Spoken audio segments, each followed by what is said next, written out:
प्यारे बच्चों, आप सभी का बहुत बहुत स्वागत है। आज हम यहाँ से हमारी 12th क्लास केमिस्ट्री का जो 3rd चैप्टर है उसके कुछ आईएमपी यहाँ पर जो ऑब्जेक्टिव टाइप के क्वेश्चन आंसर हैं उनको यहाँ पर देखने वाले हैं। तो सभी बच्चे जल्दी से जुड़ जाएं और देखें कि आप लोगों से कितने क्वेश्चन आंसर यहाँ से बन पा रहे हैं। बहुत ही ज़्यादा महत्वपूर्ण क्वेश्चन आंसर हैं बच्चों, इनको आप ज़रूर सॉल्व करिए और अच्छे से याद रखिएगा। ओके, तो सभी का स्वागत है।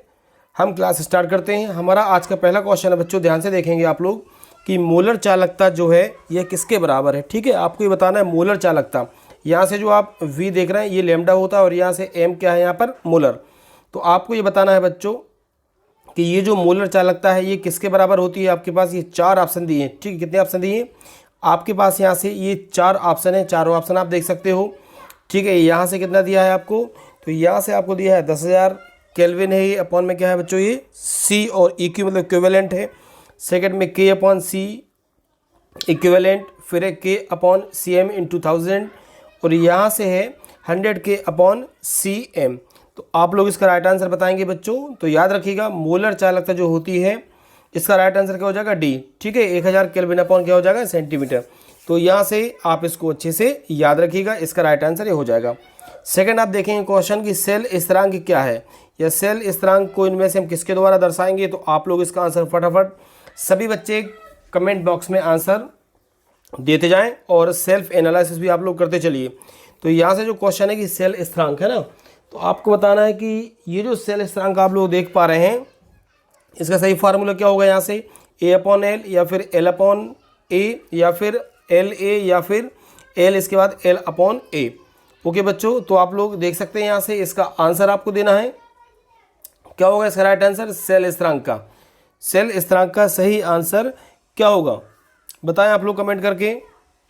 चलिए, तो इसका राइट आंसर है ऑप्शन बी L/A। ठीक है, आपको ध्यान रखना क्या आंसर होता है इसका, L/A इसका राइट आंसर हो जाएगा। ठीक है, नेक्स्ट क्वेश्चन की बात करेंगे। अगला क्वेश्चन है प्रबल वैद्युत अपघट्य चालकता। तो आपको ये बताना है, हमने आपको वैद्युत अपघट्य की चालकता कंप्लीट करा दी है। मैंने आपको ये बताना है प्रबल वैद्युत अपघट्य की जो चालकता है वो। ठीक है, तो ऑप्शन देखेंगे आप लोग। तनुता के साथ बढ़ती है, तनुता के साथ परिवर्तित नहीं होती, तनुता के साथ घटती है या घनत्व पर निर्भर करती है। प्रबल वैद्युत अपघट्य की जो चालकता है तनुता के साथ बढ़ती है, तनुता के साथ परिवर्तित नहीं होती, तनुता के साथ घटती है या घनत्व पर निर्भर करती है। इसका आंसर आप लोग दीजिए। प्रबल वैद्युत अपघट्य की बात हो रही है। ठीक है, तो याद रखिएगा प्रबल वैद्युत अपघट्य की जो चालकता है यह तनुता के साथ परिवर्तित नहीं होती। इसका राइट आंसर क्या हो जाएगा? Option B. ये जो है ये तनुता के साथ परिवर्तित नहीं होती। ठीक है, नेक्स्ट क्वेश्चन देखेंगे नंबर 5।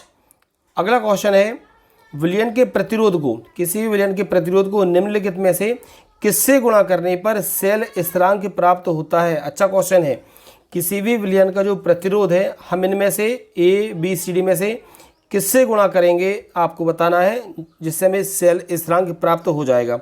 तो बताएं आप लोग, विशिष्ट चालकता से, मूलर चालकता से, तुल्यांकी चालकता से या फिर इनमें से कोई नहीं। विलयन के प्रतिरोध को हम किससे गुणा करेंगे जिससे हमें सेल स्थिरांक प्राप्त हो जाएगा। क्या होगा इसका राइट आंसर? सभी बच्चे जल्दी से आंसर दें। विलयन के प्रतिरोध को किससे गुणा करने पर जो है सेल स्थिरांक प्राप्त होगा। तो याद रखिएगा इसका राइट आंसर है ऑप्शन ए विशिष्ट चालकता। किससे करेंगे हम? विशिष्ट चालकता से गुणा करने पर हमें क्या होता है? सेल स्थिरांक प्राप्त हो जाता है। याद रखेंगे आप लोग। ओके, अगला क्वेश्चन है, इसका आंसर सभी को देना, सबसे बनेगा भी।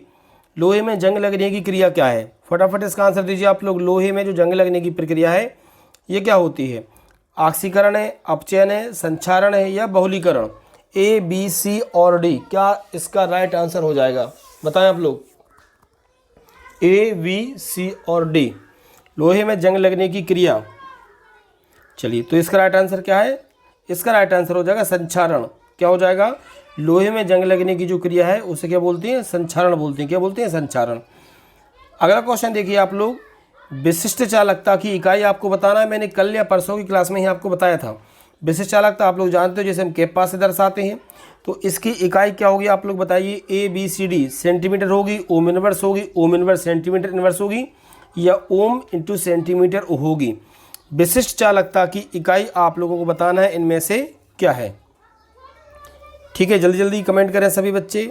विशिष्ट चालकता की इकाई ठीक है, तो इसका राइट आंसर क्या है, ohm inverse into centimetre inverse. याद रखना है आपको, ohm inverse into centimetre inverse. ठीक है, नेक्स्ट क्वेश्चन, विशिष्ट प्रतिरोध की इकाई, इसका आंसर भी आपको मालूम है, बताएं आप लोग।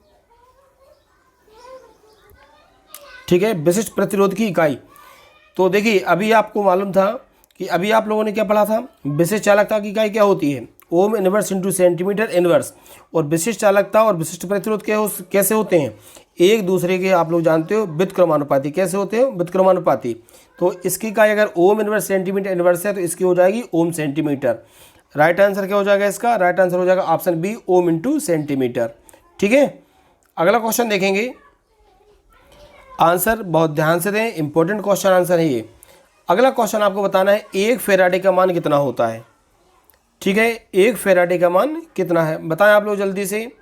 9650, 96,000, 9,65,000, 965 या फिर 96,500। तो बताएंगे आप लोग एक फेराडे का मान कितना होता है, एक फेराडे का मान कितना होगा। ठीक है, तो इसका राइट आंसर हो जाएगा ऑप्शन डी, 96,500 कूलाम होता है, याद रखिएगा। एक फेराडे का मान जो है वो कितना होता है, 96,500 कूलाम। ओके, चलिए अगला क्वेश्चन देखते हैं। नेक्स्ट क्वेश्चन है, मानक हाइड्रोजन इलेक्ट्रोड है ना, जिसे बोलते हैं SHE। ठीक है, और इसी को बोलते हैं NHE। तो आपको बताना है कि मानक हाइड्रोजन इलेक्ट्रोड का विभव कितना होता है, 1 वोल्ट, 0, 2 वोल्ट या फिर 3 वोल्ट। तो मानक हाइड्रोजन इलेक्ट्रोड का विभव कितना होगा, बताएं आप लोग, है ना। मानक हाइड्रोजन इलेक्ट्रोड, आपको ये बताना है मानक हाइड्रोजन इलेक्ट्रोड का विभव कितना होगा, 1 वोल्ट, 0 वोल्ट, 2 वोल्ट या फिर 3 वोल्ट। बताएं आप लोग इसका क्या आंसर होगा। ठीक है, जल्दी से कमेंट कीजिए। तो इसका राइट आंसर हो जाएगा 0। ठीक है, मानक हाइड्रोजन इलेक्ट्रोड आप लोग जानते हो, कोई भी एक जो इलेक्ट्रोड होता है उसका जब हम विभव याद करते हैं तो उसके लिए हमें इसकी आवश्यकता होती है। ठीक है, चलिए आगे बढ़ते हैं। नेक्स्ट क्वेश्चन की अगर हम बात करेंगे तो यहाँ से देखिए, अब कुछ खालिस्तान हमारे पास हैं। क्या है, अब कुछ खालिस्तान हमारे पास में है। सबसे पहला खालिस्तान हमारे पास जो है, ध्यान से देखेंगे आप लोग, और इम्पोर्टेंट है ये, अच्छे से समझिए आप लोग। चलिए अब हम यहाँ से खालिस्तानों को कंप्लीट करते हैं। चलिए, पहला है विद्युत अपघटनी सेल में इलेक्ट्रॉनों का प्रवाह। ठीक है, खालिस्तान से खालिस्तान की ओर होता है। विद्युत अपघटनी सेल की हम बात कर रहे हैं। विद्युत अपघटनी सेल में आप लोग जानते हो एक ही पात्र में दोनों इलेक्ट्रोड होते हैं। तो इसमें आपको बताना है कि जो इलेक्ट्रॉन है वो कैथोड से एनोड की ओर जाएंगे या एनोड से कैथोड की ओर जाते हैं। तो याद रखिएगा बच्चों, विद्युत अपघटनी सेल क्या होती है आप लोग जानते हो। मान लीजिए कोई सेल है और एक ही सेल में क्या होता है, एक ही पात्र में दोनों इलेक्ट्रोड लगे होते हैं, इसे हम बोलते हैं विद्युत अपघटनी सेल। ठीक है, तो याद रखेंगे विद्युत अपघटनी सेल में जो इलेक्ट्रॉनों का प्रवाह है वो याद रखिए कैथोड से एनोड की ओर होता है। ठीक है, कैथोड से एनोड की ओर होता है। ठीक है, किससे ओर, कैथोड से एनोड की ओर होता है, याद रखना। अगला देखेंगे, वैद्युत अपघट्य विलयन की विशिष्ट चालकता खालिस्तान बढ़ाने से घटती है। क्वेश्चन इंपॉर्टेंट है, बताइए। वैद्युत अपघट्य जो विलयन है इनकी जो विशिष्ट चालकता है खालिस्तान बढ़ाने से क्या हो जाएगा, घटती है। तो इसमें आ जाएगा तनुता, क्या जाएगा, तनुता। ठीक है, तो याद रखिएगा वैद्युत अपघट्य विलयन की जो विशिष्ट चालकता है वो तनुता बढ़ाने से क्या हो जाएगी, घट जाएगी। ठीक है, अगला क्वेश्चन देखिए, प्रबल वैद्युत अपघट्य की जो चालकता है, यहाँ पे हमने किसकी बात की, वैद्युत अपघट्य विलयन की, लेकिन अब हम यहाँ पे बात कर रहे हैं प्रबल वैद्युत अपघट्य की। किसकी बात कर रहे हैं, आप लोग जानते हो वैद्युत अपघट्य विलयन 2 प्रकार का होता है, प्रबल वैद्युत अपघट्य और दुर्बल वैद्युत अपघट्य। तो ये जो प्रबल वैद्युत अपघट्य है इसकी चालकता खालिस्तान के साथ परिवर्तित नहीं होती। तो इसका राइट आंसर हो जाएगा तनुता। इसमें भी क्या जाएगा, इसमें भी आएगा तनुता। तो याद रखेंगे प्रबल वैद्युत अपघट्य की जो चालकता है तनुता के साथ परिवर्तित नहीं होती है। ठीक है, चलिए क्वेश्चन नंबर 4 देखेंगे हम लोग, ध्यान से देखें आप लोग। क्वेश्चन नंबर 4 की बात करेंगे, सेल स्थिरांक ज्ञात करने के लिए विलयन के प्रतिरोध को किसके साथ गुणा करेंगे। ये क्वेश्चन ऑब्जेक्टिव में पढ़ चुके हैं। सेल स्थिरांक ज्ञात करने के लिए विलयन के प्रतिरोध को किसके साथ गुणा करेंगे। तो इसमें राइट आंसर क्या हो जाएगा, इसमें आ जाएगा, याद रखिए विशिष्ट चालकता। विशिष्ट चालकता को हम के से दर्शाते हैं। ठीक है, तो याद रखना आप, सेल स्थिरांक ज्ञात करने के लिए विलयन के प्रतिरोध को किसके साथ, विशिष्ट चालकता के साथ हम गुणा करते हैं। ठीक है ना। चलिए अगला क्वेश्चन देखिए, यदि किसी विलयन की चालकता, क्या है, यदि किसी विलयन की चालकता और विशिष्ट चालकता समान हो तो सेल स्थिरांक क्या होगा। अच्छा क्वेश्चन है।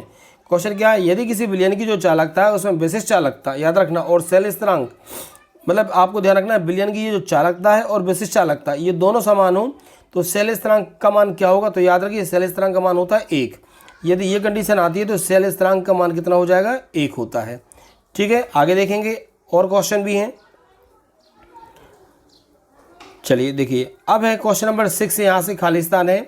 प्रतिरोध के व्युत्क्रम को क्या कहते हैं? अच्छा क्वेश्चन है, पढ़ाया है हमने आपको अभी लास्ट 2 या 3 दिन पहले मैंने बताया था आपको प्रतिरोध का व्युत्क्रम। तो प्रतिरोध के व्युत्क्रम को हम क्या बोलते हैं? प्रतिरोध के व्युत्क्रम को हम बोलते हैं चालकता।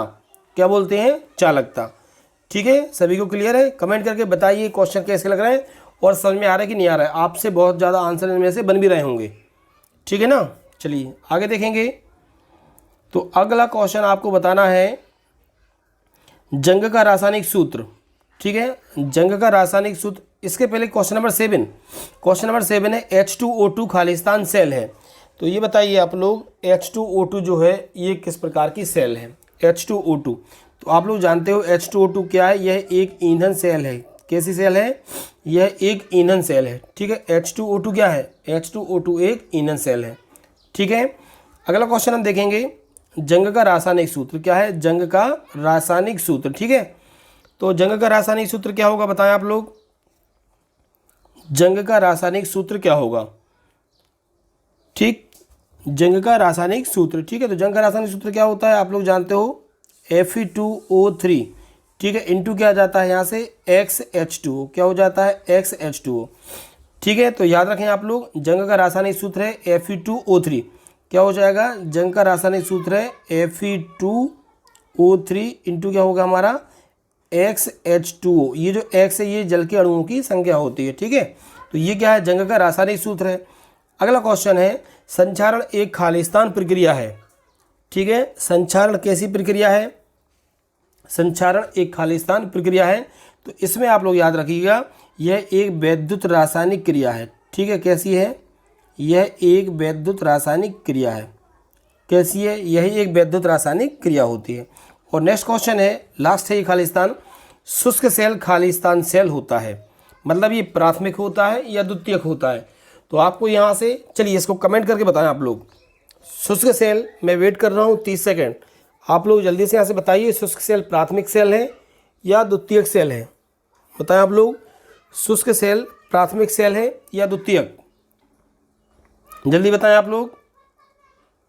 शुष्क सेल खालिस्तान सेल होता है। ठीक है ना, याद रखिएगा इसका राइट आंसर है प्राथमिक सेल। ठीक है, तो शुष्क सेल किस प्रकार की सेल है? यह एक प्राथमिक सेल होती है।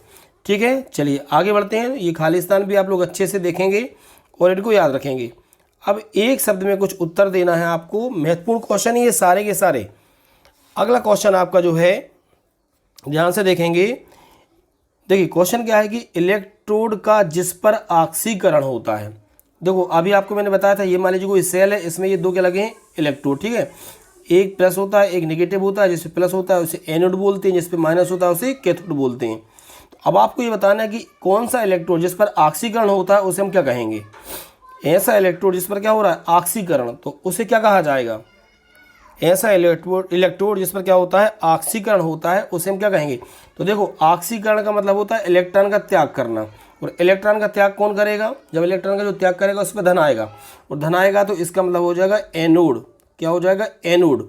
तो याद रखना ऐसा इलेक्ट्रोड जिस पर ऑक्सीकरण होता है उसे हम क्या बोलेंगे? उसे हम लोग बोलते हैं,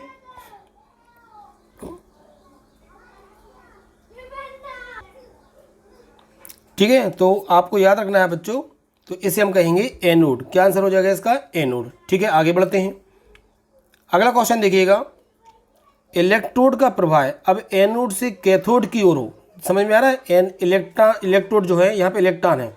यदि आपको ध्यान रखना है इलेक्ट्रॉनों का जो प्रवाह एनोड से कैथोड की ओर होने वाला परिपथ कौन सा होता है? जब मान लीजिए यह कोई सेल है और इसमें ये एनोड है और इलेक्ट्रॉन यहाँ से जा रहे हैं, तो इसका राइट आंसर होगा, ये आपको बताना है कौन सा परिपथ है। तो इसका राइट आंसर हो जाएगा बाह्य परिपथ। क्या हो जाएगा? इसका आंसर है बाह्य परिपथ। तो ये कैसा होता है? ये बाह्य परिपथ है। ठीक है, अगला क्वेश्चन देखिए, वह सेतु जिसके द्वारा आयनों का प्रवाह आंतरिक परिपथ में होता है। तो आपको ये बताना है इसे हम क्या कहेंगे? ऐसा सेतु जिसके द्वारा आयनों का जो प्रवाह है वो आंतरिक परिपथ में होता है, तो इसका राइट आंसर है लवण सेतु।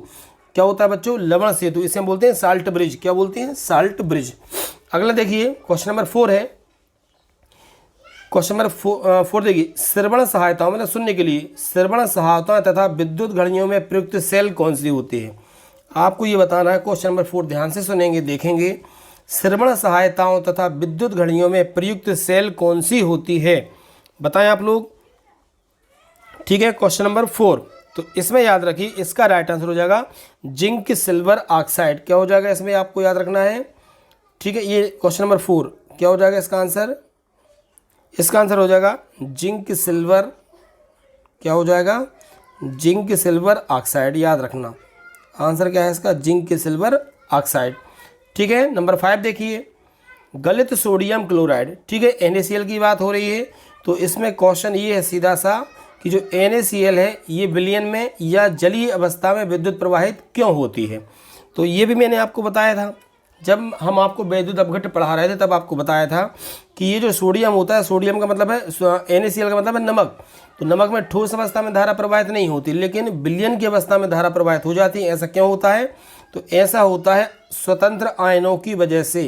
तो याद रखिए ऐसा किसकी वजह से होता है, ऐसा स्वतंत्र आयनों की वजह से होता है। ठीक है, क्वेश्चन नंबर 6 देखिए, प्रबल वैद्युत अपघट्ट तथा दुर्बल वैद्युत अपघट्ट के उदाहरण लिखना है।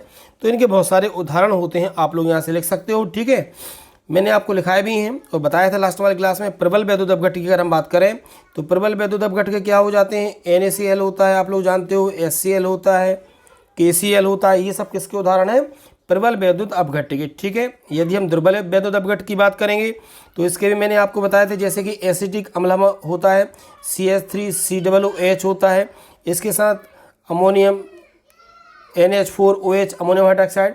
तो ये सब किसके हैं, दुर्बल वैद्युत अपघट्ट के उदाहरण हैं। लास्ट वाली क्लास में मैंने आपको बताया था। ठीक है, अगला क्वेश्चन देखिए, सेल स्थिरांक का सूत्र तथा इकाई। अभी हम लोग सेल स्थिरांक का सूत्र भी पढ़ चुके हैं, अब इकाई आपको यहाँ से बताना है। तो क्वेश्चन नंबर 7 में क्या है, सेल स्थिरांक का सूत्र और इकाई। तो हम इसके सूत्र की बात करेंगे, तो सूत्र तो क्या होता है आप लोग जानते हो, L/A। क्या हो जाता है, L/A। तो ये क्या हुआ, ये हुआ सूत्र। और इकाई की बात करेंगे तो इकाई होती है इसकी सेंटीमीटर इनवर्स। क्या हो जाएगी, सेंटीमीटर इनवर्स। तो ये जो L/A है, L/A ये होता है सूत्र, और सेंटीमीटर इनवर्स जो है ये क्या होती है, उसकी इकाई। ठीक है, अगला क्वेश्चन देखिए, तुल्यांकी चालकता की इकाई। तो तुल्यांकी चालकता कल मैं आपको पढ़ाने वाला हूं, इसके लिए भी आप लोग रेडी रहेंगे। तुल्यांकी चालकता की इकाई की हम बात करेंगे तो इसकी इकाई में भी आपको बता दे रहा हूं। इसकी किसकी बात कर रहे हैं हम, तुल्यांकी चालकता की। तुल्यांकी चालकता की इकाई आप लोग चाहे नोट भी कर सकते हैं और याद भी रख सकते हैं, और आपको याद होगी। तो ओम इनवर्स, और यहाँ से क्या होता है, सेंटीमीटर स्क्वायर, और ग्राम तुल्यांक मतलब EQ मतलब इक्विवेलेंट होता है, EQ इनवर्स। तो ये होती है किसकी इकाई, ये होती है तुल्यांकी चालकता की इकाई। ठीक है, अगला आंसर आप लोग देंगे, वह प्रक्रिया जिसमें ऑक्सीकरण और अपचयन दोनों एक साथ होते हैं, बताएं। वह प्रक्रिया जिसमें ऑक्सीकरण और अपचयन एक साथ होते हैं, ऐसी अभिक्रिया को हम क्या बोलते हैं, आंसर दीजिए आप लोग, आंसर दें आप लोग। वह प्रक्रिया जिसमें ऑक्सीकरण और अपचयन एक साथ होते हैं क्या कहलाते हैं। ठीक है, मैं वेट कर रहा हूँ, जल्दी से मैसेज करें आप लोग, कमेंट कीजिए फटाफट कि वह प्रक्रिया जिसमें ऑक्सीकरण और अपचयन एक साथ होते हैं उन्हें हम क्या बोलते हैं। ठीक है बच्चों, तो इसका राइट आंसर क्या हो जाएगा, इसे हम बोलते हैं रेडॉक्स अभिक्रिया, रेडॉक्स रिएक्शन। क्या बोलेंगे, इसे हम बोलेंगे रेडॉक्स रिएक्शन। ठीक है ना, ओके। अगला क्वेश्चन देखिए आप लोग, लवण सेतु का उदाहरण आपको बताना है। किसका बताना है, लवण सेतु का उदाहरण। तो लिख सकते हो आप लोग, क्या होता है, KCl भी होता है, ठीक है, साथ में KNO3 भी होता है। तो ये सब किसके उदाहरण है, ये याद रखिएगा, लवण सेतु के उदाहरण है। ठीक है, किसके उदाहरण होंगे, ये लवण सेतु के उदाहरण होते हैं। चलिए आगे बढ़ते हैं। अभी यहाँ से देखिएगा, कुछ जोड़ियाँ हैं इंपॉर्टेंट, इनको आप देखिए ध्यान से, दिख रहा है सभी को। चलिए, तो ये जोड़ियाँ हैं। अब क्या करना है, ये जोड़ियों को एक बार पूरा कंप्लीट कर लीजिए आप लोग, बहुत ज़्यादा महत्वपूर्ण हैं और इनमें से क्वेश्चन आने की संभावना होती है। तो देखिए सबसे पहले क्या है, यहाँ पे दिया है मानक हाइड्रोजन इलेक्ट्रोड। क्या दिया है, मानक हाइड्रोजन इलेक्ट्रोड। अब आपको ये बताना है कि मानक हाइड्रोजन इलेक्ट्रोड में देखो, या तो द्वितीयक सेल ऑक्सीकरण द्रव संधि विभव को रोकता है, रासायनिक ऊर्जा को विद्युत ऊर्जा में बदलता है, शून्य अपचयन विभव, अपचयन संचारण 96,500 कूलम या विद्युत रासायनिक घटना। तो मानक हाइड्रोजन इलेक्ट्रोड हम आज की क्लास में पढ़ चुके हैं। तो याद रखिएगा, मानक हाइड्रोजन जो इलेक्ट्रोड है इसका राइट आंसर यहाँ से हो जाएगा शून्य अपचयन विभव। क्या हो जाएगा बच्चों? हमने पढ़ा था ना अभी कि मानक हाइड्रोजन इलेक्ट्रोड का जो विभव होता है वो शून्य होता है, तो इसका आंसर क्या हो जाएगा? शून्य। अब अगला देखिए, अगला है कैथोड पर। तो आपको ये बताना कैथोड पर क्या होता है। तो मैंने अभी आपको बताया था एक होता है एनोड और एक होता है कैथोड। एनोड पर अभी आपने देखा था कि ऑक्सीकरण होता है, और इस यहाँ पूछा अपचयन, तो अपचयन होगा कैथोड पर। तो यहाँ पे ये मिल गया हमें अपचयन, क्या मिल गया? तो अपचयन, तो ये हमारा हो गया अपचयन। अब पूछा है आपसे गैल्वेनाइजेशन। तो गैल्वेनाइजेशन आप लोग जानते हो क्या करते हैं हम? गैल्वेनाइजेशन में क्या करता है? ये संक्षारण को भी रोकता है। क्या करता है? ये संक्षारण को रोकता है, जंग लगने से रोकता है। तो इसका 3 नंबर आंसर हो जाएगा, आपको याद रखना है, संक्षारण रोकता है। क्या करता है? ये संक्षारण को रोकता है। अब देखिए lead storage battery, lead storage जो बैटरी है यह आपको बताना इनमें से कहाँ आएगी। तो लेड स्टोरेज जो बैटरी होती है, याद रखिएगा, ये होती है द्वितीयक सेल। ईंधन सेल प्राथमिक थी, तो ये कैसी होती है? द्वितीयक सेल होती है। क्लियर? अब हम बात करते हैं एनोड पर। तो एनोड पर तो हम पहले ही कंप्लीट कर चुके हैं। एनोड पर क्या होता है? ऑक्सीकरण होता है। तो ये हो जाएगा 5वें का आंसर। क्या हो जाएगा? ऑक्सीकरण। अब अगर हम 6 की बात करें तो इसमें है लवण सेतु। तो लवण सेतु में याद रखिएगा इसका आंसर हो जाएगा ये 6। ठीक है, द्रव संधि विभव को रोकता है। ये किसका काम होता है? ये होता है लवण सेतु का काम। ठीक, नंबर 7 देखेंगे हम, गैल्वेनिक सेल। इसे विद्युत रासायनिक सेल के अंतर्गत यह काम करती है। तो गैल्वेनिक सेल में आप लोग देखेंगे कि गैल्वेनिक सेल में अब क्या बनेगा। तो गैल्वेनिक सेल में याद रखिएगा यह विद्युत रासायनिक ऊर्जा को क्या करती है? विद्युत ऊर्जा में परिवर्तित करती है। तो ये इसका आंसर हो जाएगा 7। अब हमारे पास बच रहा है यहाँ से क्या? संचारण। क्या बचता है? संचारण। तो संचारण में अब आप देखेंगे यहाँ से क्या क्या है हमारे पास? एक तो विद्युत रासायनिक घटना है और एक 96,500 कूलम है। तो संचारण क्या होता है? विद्युत रासायनिक घटना है। ये हो जाएगा नंबर 8 वाले का आंसर। क्या हो जाएगा? नंबर 8 वाले का आंसर हो जाएगा ये। ठीक है, अब इसके बाद हम लोग बात करेंगे, जो अगला हमारा क्वेश्चन है आप देख पा रहे हैं, 1 फैराडे। लास्ट है ये 1 फैराडे। तो हम लोग पढ़ चुके हैं 1 फैराडे 96,500 कूलम के बराबर होता है। ठीक है बच्चों, तो ये आज के कुछ बहुत ज़्यादा इंपॉर्टेंट ऑब्जेक्टिव थे जो मैंने आपको करा दिए हैं। आप एक आध बार इनको और अच्छे से पढ़ लेना, और यदि आपको लगे तो आप इनको अपनी कॉपी में नोट कर लीजिए, बहुत ज़्यादा इंपॉर्टेंट थे। ओके बच्चों, थैंक यू। वीडियो को लाइक और कमेंट जरूर करें। जिन बच्चों ने चैनल को सब्सक्राइब नहीं किया वो चैनल को सब्सक्राइब जरूर कीजिए, और कमेंट करके जरूर बताएं कि आपको ये वीडियो कैसा लगा। Thank you.